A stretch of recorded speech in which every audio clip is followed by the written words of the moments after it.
Hi, I'm Dr. Kim Logan-Nowlin. And I'm Arthur Nolan. Welcome to Making It Work.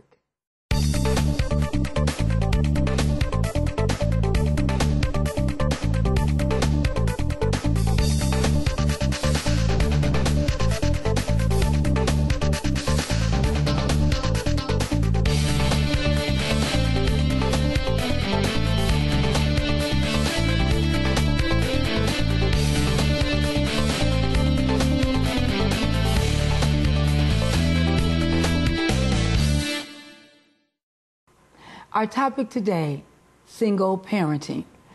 Arthur, can you imagine being in a situation where you have to raise your child all by yourself? It would be pretty difficult, especially during the difficult times that we're facing now. Oh, definitely. The economic situation. Absolutely. Academics. Yes. Making sure your children are in school learning effectively. And most of our children have such a busy lifestyle. They're just as busy as we are as adults. But definitely, but also their self-esteem. Yes, absolutely. When the situation comes up, where's Dad? Why am I not involved with my Father's Day or Mother's Day? So that's why it would take the parents, both parents, to really go a little bit above and beyond to stay in contact. Well, and if that's not possible, then that mother or that single parent has to do both roles. Yes. Well, today we want to welcome Heather and Ryan Willis. Welcome to Making It Work. How you doing? Good. Excellent. Oh, Ryan, tell us, how old are you? 9. 9 years old. What grade? 5th. 5th grade. Do you enjoy school? It's pretty good, I guess. It could be a little bit better. How is that? How could it be a little bit better? Let's see. A little less homework. Oh. Well, Ryan, you know, the older you get, the more homework you're going to have. You know, grades get harder and harder. Don't scare a young man like that. I'm not scaring you, am I, Brian? Because you like hard work, don't you? You know, you like challenges, don't you? I guess you could say that. Okay. Well, Heather, you know, it looks like you've raised a mighty fine young man here. Absolutely. You know, really. Let's tell us your story, Heather. You know, tell our viewers about Heather Willis. Okay, well, I grew up in a ministerial family. I am the 4th of 5 children, and it's a very close-knit family, very loving and supportive family. Yes. And they taught us, you know, you always put God first, you work hard, study hard, you know, strive to be successful in God's will. And I went through Christian education, you know, my entire career. Went on to Oakwood College, graduated, and went on. Oakwood is in Huntsville, Alabama? Yes. And got my bachelor's there, and then went on to graduate school. During my time in graduate school, I got married. Okay. And I was married for a very short time for whatever reason that ended. Okay. And at that time... Was it someone that was Seventh-day Adventist? Yes. Okay. He was also a Christian. He went to church. Okay. I say that lightly. All right. But, you know, we went our separate ways. During that time, I went through a period where I sort of spiraled out of control because I didn't really know how to function after that. I didn't come from a broken family, you know, and I felt like I had done everything the right way. Sure. So I sort of just spiraled out. But as a result of my spiraling out of control, I got the best gift that God could have given me, and that's my Ryan here. Excellent. Excellent. Look at the smile on him. You got that right. So going back to the fact that you came from, both of you were of the same faith, but yet not of the same vision. Right. And ended up going your separate ways. So Ryan was born. What and how does this impact your family? It was difficult. It was tough. My parents were very supportive. They made it clear that they did not condone some of my choices, but they never let me down. I leaned very heavily on my family, and I mean, to this day, they've been a great support for me. Excellent. Even my siblings. And your siblings I can count also. on them. Yes. No, during the time, what about your peers, your friends, and your social network? How did that impact your relationship with them? My parents always taught us that your family are your friends. I have a select few friends that I have known since early on. And we're still very close today. They were supportive of me. You know, there were times when we did sort of drift apart because we have our own lives, and I was very busy, they were busy, and they were married. They were married still. And I had to live. I had to go on with my life, and there were a lot of things that they were doing that I could not do, or I didn't feel I needed to be around, you know, at certain times, because my life was in a very different place than theirs was. So when you had Ryan, you weren't, after Ryan, you just weren't dating at that time. You focused on your relationship with you, God, and your son. Yes. And your family at large. Now, what is your chosen profession? I'm a professional counselor. So you're a professional. Are you an LPC, licensed professional counselor? I'm LLPC. LL, limited licensed professional counselor. So here you are being a counselor, counseling other parents, counseling, helping children. Teens. I went to teen shelter for many years. Oh, really? Okay. So I know there's been some serious challenges with that. Yes. Okay. Yes, but I could speak from life experience, you know. Ryan, how was it for you, you know, not being raised without a father, having just mommy in the household? How was it for you? It was okay, I guess, but it was pretty hard. Well, I didn't even know some of the things that men do and men don't do. Like what, for example?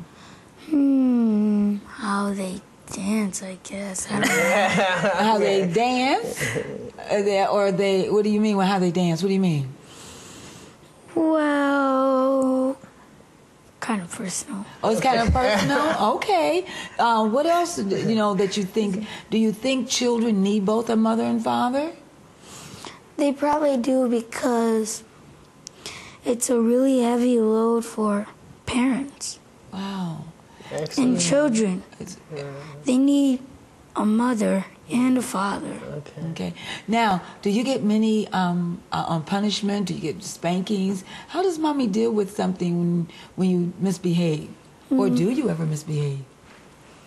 I misbehave every once in a while. Once in a while? I can believe that, Ryan. Every blue moon. All right, rarely. You know. How does mommy handle that?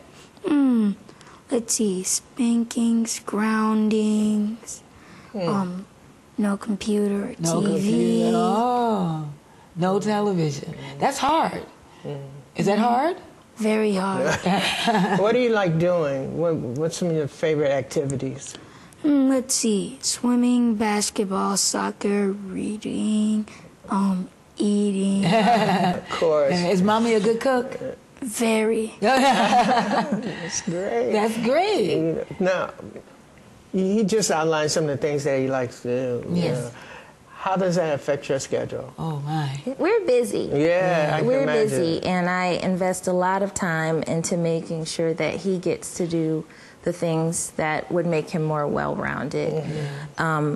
Like I made sure he got to participate in karate, or he had basketball early on, because I know those are things that I would not naturally do. I'm not going to say, you know, hey, let's go to the park and play basketball. There were things that I did with him, like we would wrestle, you know, just so I could make sure he was tough, because I know it's coming. Elementary school is tough, and these kids are, whew. And rough. All right. Especially when they reach a teenage year and you deal with that population. Yes. That must be something, too. I mean, when you say you counsel teens, are you saying that you counsel male and females? Or, okay, so, Yes. you know, how does that impact you as a Christian? Well, I don't work at a Christian organization, so I have learned to use a lot of what we know as Bible promises and sort of, I guess, change them to be more public oriented, because in a public organization they don't really want you to say, oh, God loves you so much, you know, but I can say, you know, there's someone who cares for you, you know, yeah, you know, and just making it apply to them, and learning that they are someone special and that God has ordained them for something specifically for them. You know, it's interesting. I get pretty creative. You know, it's really because we own our own Christian counseling clinic in Detroit, and we're able to use terms such as, you know, God, the Lord loves you, and prayer. So I can imagine at times you want that to be able to come out, but you have to guard yourself because you work for a public organization. Yes. What has it done for you over the years as individuals approached you and wanted to begin a relationship, but did you have to put yourself on the back burner because it was about Ryan? I was very careful about who I brought into my life.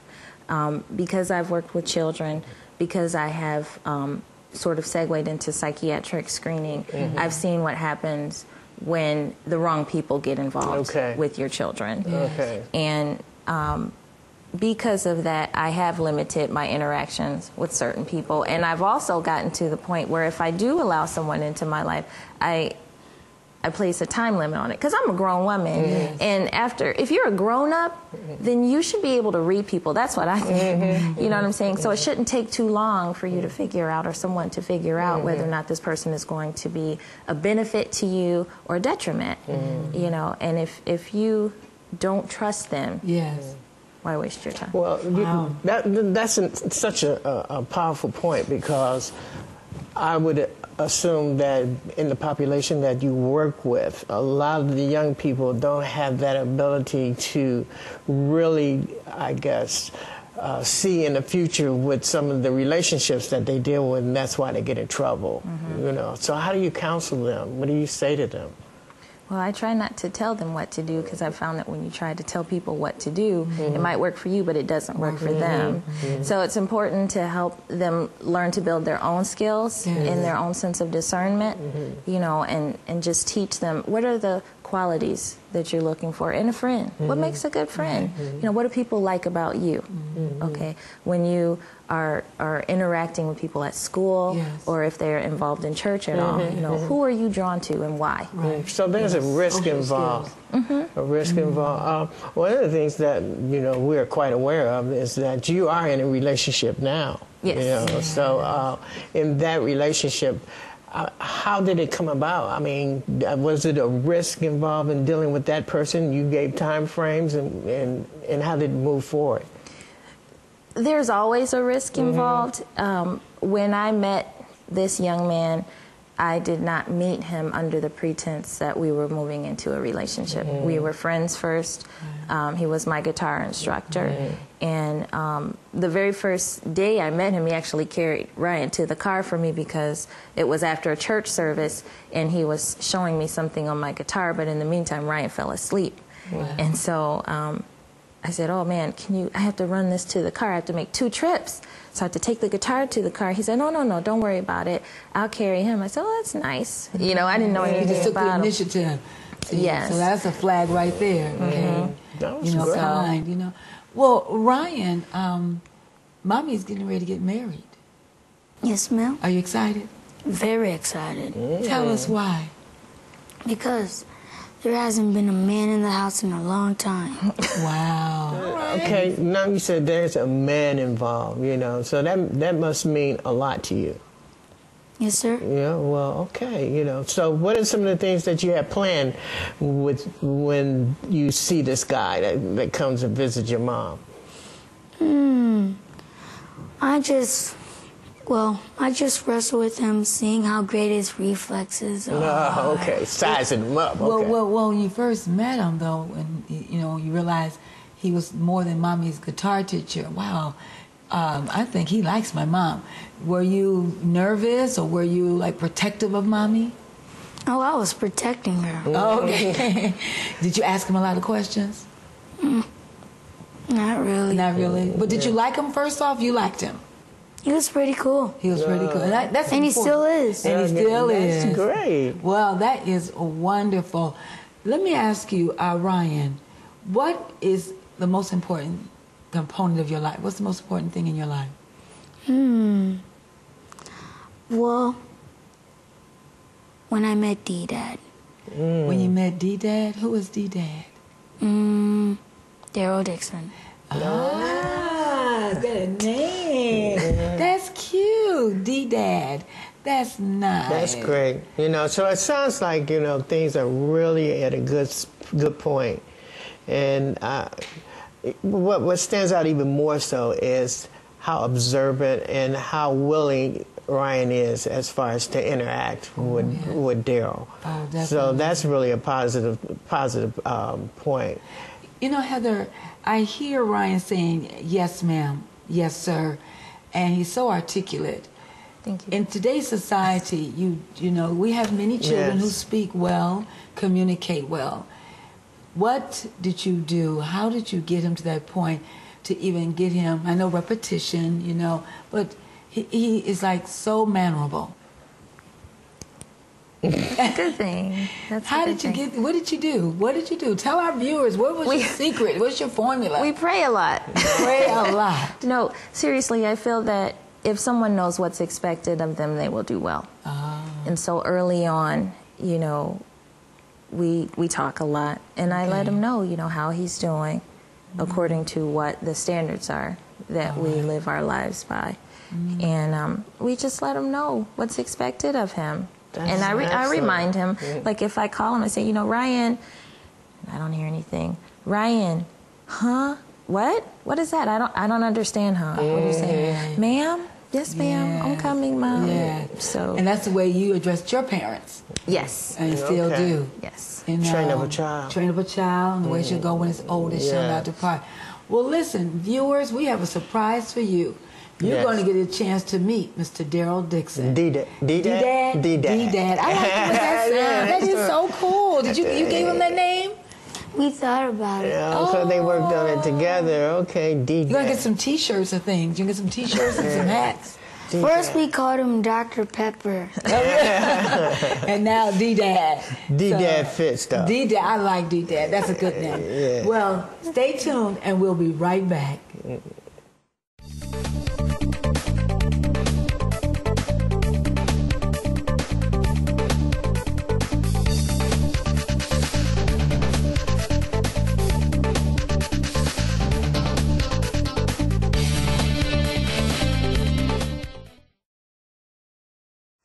Want to welcome you back to Making It Work. I'm Dr. Kim Logan-Nowlin. And I'm Arthur Nolan. And joining us is Heather Willis and Darryl Dixon. Welcome, Darryl. Thank you. Nice to be here. Well, listen, wedding bells are around the corner. We're excited for you. Now, I want to know, how did this relationship come together? Because after all that Heather told us on part one, meeting you, coming together, and how God has blessed her life and having you now to be her future husband. Right. Tell us about this meeting.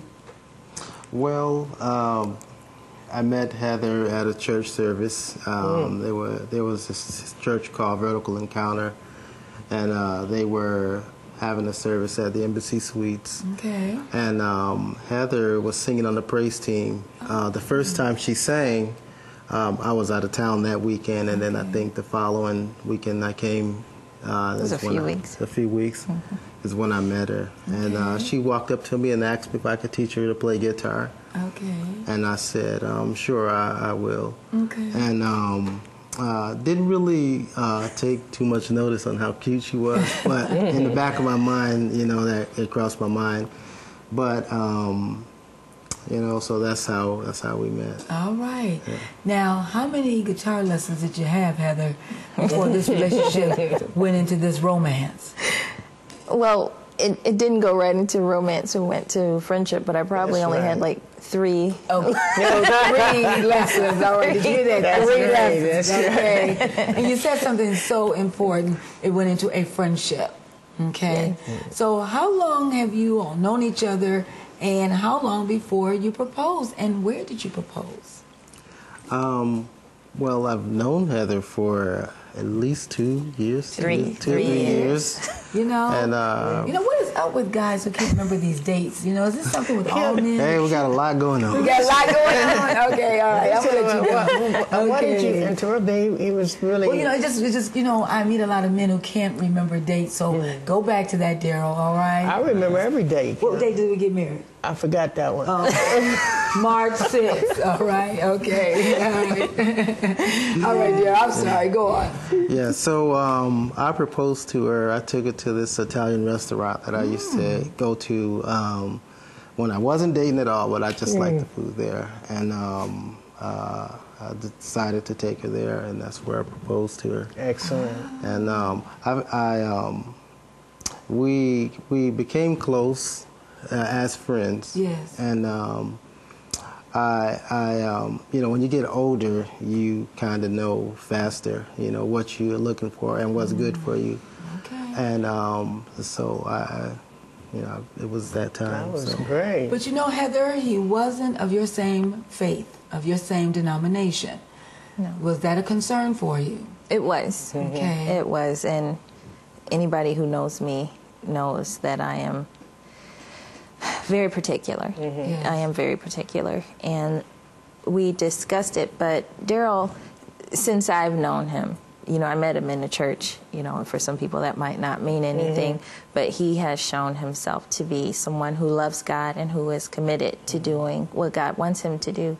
And as he spent time with me, I would invite him, come. Well, actually, my brother is the one that started it a few months after we met. He says, oh, you got a friend who plays the guitar. Have him come on over here. You guys do special music at Burns Church. So that's how we actually started singing and ministering together. But as he would come around, he would ask questions, what is this? Why do you guys do that or whatever? And he eventually started accepting more biblically based truths. Wow. That's wow. excellent. And recently you were baptized into Yes, the ma'am. Seventh-day Adventist Church. Yes. Congratulations. The most important thing, I guess, is while this friendship was developing, it's easy to sense that he has a real calm spirit about himself, yes. and that must have been really refreshing for you, to That see he's that. very laid back? Yeah. You lay back. It's something.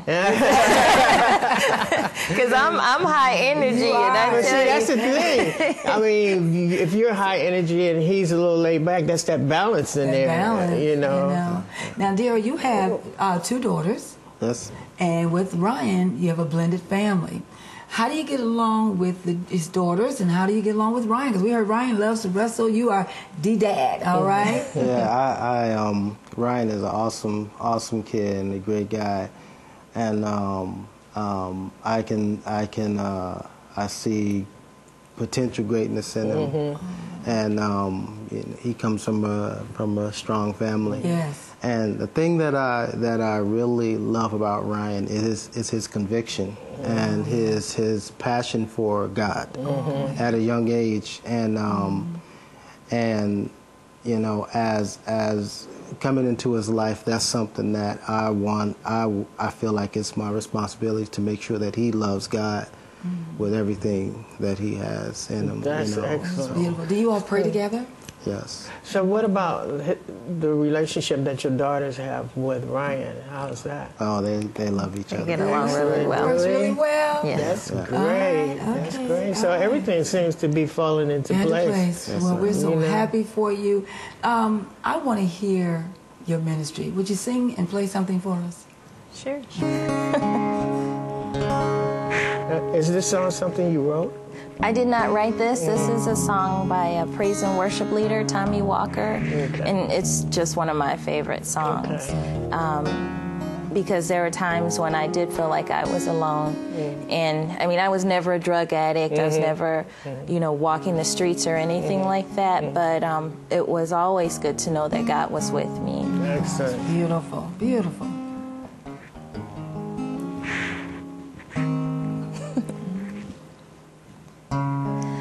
I have a maker.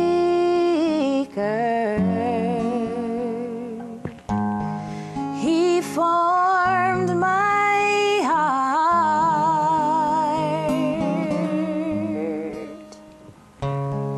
before even time began. My life was in His hands, and He knows my name.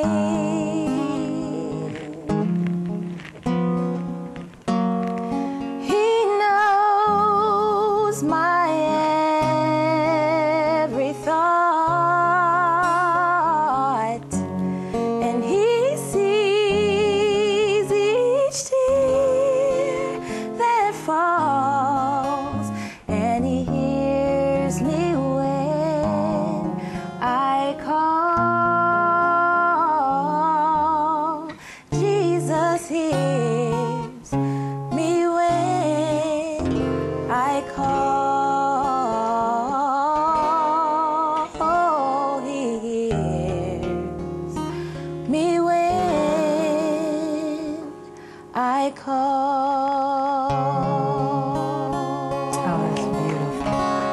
Absolutely. This is amazing. You know, that's great. Yeah. Putting these two ministries together, Yeah. and I know God has a tremendous blessing.